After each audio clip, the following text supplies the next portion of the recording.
Leith Van Onselen, Chief Economist at the MB Fund and MB Super and co-founder of Macro Business. Leith is on the line. Good morning. Thank you for doing this. Yeah, g'day, Mike. How's things? Not too bad. I'm concerned or interested, certainly, in what's going to happen tomorrow and the next few days with what's occurred now with the coalition. But this whole business of net zero, what we're doing, it's impacting in so many areas, Leith. I mean, I'm sure I've said this maybe 300 times before, but it just doesn't make any sense to me. Yeah, look, it certainly doesn't. I mean, if you look at it from a global perspective, Australia makes up 1% of world's carbon emissions. Yes. So it doesn't make a whole lot of sense to try and basically say, you know what, we're going to save the world. We're going to try and cut our emissions to zero over the next 40 years or whatever it is, 30 years, and basically commit economic suicide in the process by driving up energy costs and then deindustrialising your economy, sending your manufacturing sector overseas, just basically having a much less diversified, deindustrialised, less self-sufficient economy, all for the sake of this, especially when you think about it, Mike. Australia is the largest exporter of coal. Yes. We're the second largest exporter of natural gas. We've got a third of the world, well, 30% of the world's uranium, but we've sort of told ourselves we're not allowed to use any of this stuff. But we sell it. That's right. It is insane. So a classic example. So China is the world's largest carbon emitter by far. So they make up just under a third of the world's carbon emissions in a given year. China alone has driven 2/3 of the rise of the world's carbon emissions since the year 2000. So since the turn of the century, all that increase in the world's human-made carbon emissions since 2000 to now, as 2/3 of that has come from China alone. Yeah. Now, it's insane because we actually export more coal to China than we use ourselves. China actually mines itself 10 times more coal than Australia mines, which it uses itself. Yeah. It then imports our coal on top of it. It's burning this stuff with gay abandon. And it's basically China has like 1,100 or nearly 1,200 coal-fired power generators to Australia's 18. And we're closing ours down in the sake of net zero while China's building more and more all the time. So, and if you think about the gas market, which is one of the reasons why we have expensive electricity, at least on the East Coast, we export nearly 2/3 of our gas, and the primary customer for those exports is China on the East Coast. So we're literally selling way more gas than we use ourselves to China. We're selling more coal than we use ourselves to China. China is growing the world's carbon emissions like there's no tomorrow. It is responsible for 2/3 of the rise in the world's carbon emissions this century. And we are telling ourselves, oh, you know what, we're going to save the planet. We're going to stop burning this stuff while we sell the same stuff to China to burn instead. So logically, you'd think if you're worried about the climate, you'd be better off selling less and just using more yourself. Yes. Because that way the world's climate would be no worse off. Like, if we exported a bit less and we used a bit more ourselves, it's going to make no difference to the world's climate. However, we could give ourselves cheap and affordable electricity, cheap and affordable gas. We'd have a stronger economy. We have less inflationary pressures, less cost of living pressures. Our manufacturing sector would be more able to compete because it would have cheap energy, whereas at the moment we're closing down our manufacturing because of expensive energy. When we are literally one of the world's energy superpowers, we have more of the stuff other than oil than basically anywhere else in the world. But we're hamstringing ourselves and saying that we're not allowed to use it while we sell that same stuff to China, India, and these other countries who are growing emissions like there's no tomorrow. It just makes no sense. Oh, I agree. But it's interesting to me what Nats leader Littleproud is doing, saying we should go at the same pace as everybody else. Now, it seems to me he's leaving himself a fair bit of room there. I don't disagree with that at all. I think it's way more sensible than what we're presently ridiculously, unnecessarily struggling through at the moment. But I just wonder if that idea catches on. Do you think, we might actually follow the rest of the world in other areas when it comes to lowering emissions? I'm heading to nuclear power here. What do you think?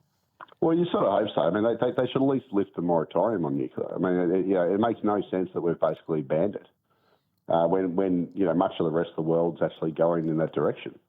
And certainly, often one of the arguments that are put to China is, China's the world's biggest emitter and it's grown a lot, but it's also building a whole lot of renewables, so good on it. It's also adding more renewables than the rest of the world. Well, that's true, but it's also adding more coal than the rest of the world. So China's basically building more of everything, right? They realise that they need energy. They need energy as much as they can get. So they're building more and more coal every single year, more coal generation. They're building nuclear, and they're also building some renewables. So why don't we do that, Leith? I mean, Exactly. we've got pretty much everything here. Why don't we use everything we've got and build more of everything? And then we can say, look at us, we're good global citizens because like China, we're building more renewables. But in the meantime, we could actually use coal and gas and nuclear. That's right. Yeah. So it's kind of crazy that Australia wants to ration energy. And if you ration energy, you basically ration growth in living standards, you ration advancement in your economy. Yep. If you ration energy, you ration growth. It's as simple as that. Whereas China has said, you know what, energy is the fun, especially in this world of AI and data centers and all this other stuff. All of that, yes. We're going to be right into AI, and AI requires so much energy. Bill Gates is shifting his position, but it requires so much energy and water, I may say, apparently. Yeah, that's right. So China's basically said, look, we need more energy. We need it from everywhere, so we're going to do it. Whereas we're saying, you know what, we're going to shut down our traditional baseload coal, which is not weather dependent, so you can run it 24/7. We're going to make our gas uber expensive because we're going to basically sell it overseas without any requirement to sell it to ourselves first. And we're going to build out uber expensive renewables, which I'll be honest, Mike, in the last 10 years, there hasn't been a major renewable energy project that's been built with private money. It's all been built with government subsidies. I know. Because they're completely uneconomic, and we're basically using the taxpayers' balance sheet for these billionaire rent seekers. One of whom recently decided to stop the hydrogen plant or plan in the US, I would guess because Trump said, I don't believe this stuff. Yeah. Well, I mean, hydrogen is one of the biggest, fastest going around. It uses far more energy to produce a unit of energy of hydrogen. So it uses way more electricity to produce 1 unit of hydrogen than you get. So it's completely stupid, right? It makes zero sense. It is totally uneconomic. But because it sounds cool, we've literally blown billions of dollars of taxpayer money on these boondoggle projects, none of which are gone ahead. So many businesses have gone broke. You look at the numbers there, and now we're concerned about the big ones, steel, aluminium smelters, that kind of thing.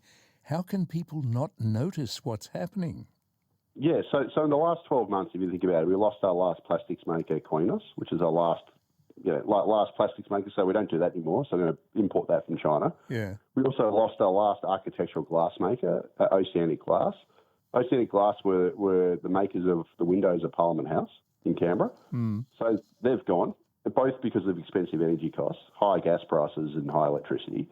We've also seen Incitec Pivot, which is a major fertiliser maker. They've shut down a few of their plants, and because of high energy costs. We've seen other major companies like Brickworks and BlueScope Steel, etc., warn that these high energy costs are making their businesses uneconomic. And this is all self-inflicted stuff. I mean, Australia should have some of the cheapest energy in the world. We should have cheap gas. We should have cheap electricity because we're swimming in gas and we're swimming in coal. And it's complete own goal, and it's been borne by policy idiocy that we've decided to deprive ourselves of these things at the same time as we sell these things that we're depriving ourselves of, i.e. coal and gas. We are the biggest coal exporter and we're the second biggest gas exporter in the world.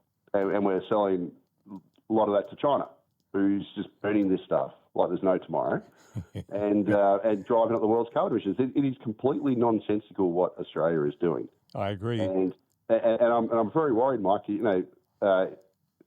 If we don't get on the off ramp very soon on this stuff, we're just going to embed high energy costs forever, because we're moving so fast into this renewable space, building transmission lines and everything else. Once those things are built, so tens of billions of dollars worth of transmission lines, etc., to hook up all these projects, all these boondoggles, that stuff will get added straight into our electricity bills, because every transmission project, once it's finished, it goes into what's called the regulatory asset base, which is basically the asset pool of network infrastructure, and then they recover that through our bills in network costs.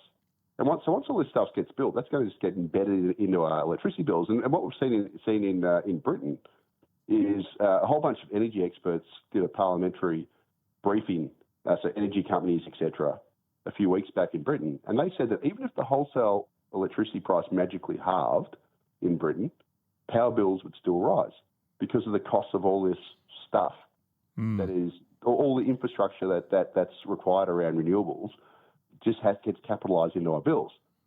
And in fact, they said that even if the wholesale electricity price went down to zero, which is your day-to-day marginal cost of electricity to produce it, retail bills would still stay the same, because of all these massive capital costs that are required in this, so-called clean energy transition. Because you've got to basically build a spider web of, wind, solar, batteries, everything, pumped hydro, all this kind of stuff that's just spread out right across the land, hooked up with tens of thousands of kilometres worth of, transmission lines and all this stuff. All these things cost a hell of a lot of money. We're talking hundreds and hundreds of billions of dollars. And yet that stuff has to be paid for, Mike. So it's going to get paid for either through your bills or through your taxes in subsidies. And yet, Leith, there must still be people who believe Bowen when he says the sun doesn't send a bill. Yeah, well, that is one of the stupidest statements you can ever think, because, yes, the sun's free and, yes, the wind's free, but all the massive infrastructure, all the machinery, everything else you need to capture that sun and capture that wind and to send it right around the electricity grid and then to store it, because often the sun shines and the wind blows when you don't need the power. Yep. We have a surplus of power in the middle of the day when the sun's out, but that's no good to you, because you need to balance your supply with your demand 24/7. So in order to balance your supply and demand, you've got to build transmission lines everywhere. You can move this energy through space and time so that you can match your demand with your supply. And that stuff costs an absolute fortune. And here's the thing, Mike. If you look at, and other people have done it, there's been other studies, electricity costs around the world, this is globally, have risen directly in line with the share of wind and solar. So as the share of wind and solar in electricity grids goes up, electricity prices have gone up. It's almost, it is such a striking correlation. If you plot all the countries like that, it's almost like a 45-degree line straight upwards. And that's because wind and solar are intermittent and they're weather dependent, so that, they only work sometimes. And because of that, you've got to build way more of it than you need, than the nameplate capacity says, because it only works part of the time. And then you've got to build masses of transmission to try and move it around the grid, because you have often wind projects, etc., out in the middle of nowhere. And then you also have to build masses of battery storage and pumped hydro and all this other sort of storage in order to store it, because you often get too much of it when you don't need it, and then you need to use it at other times when the sun's not shining, the wind's not blowing.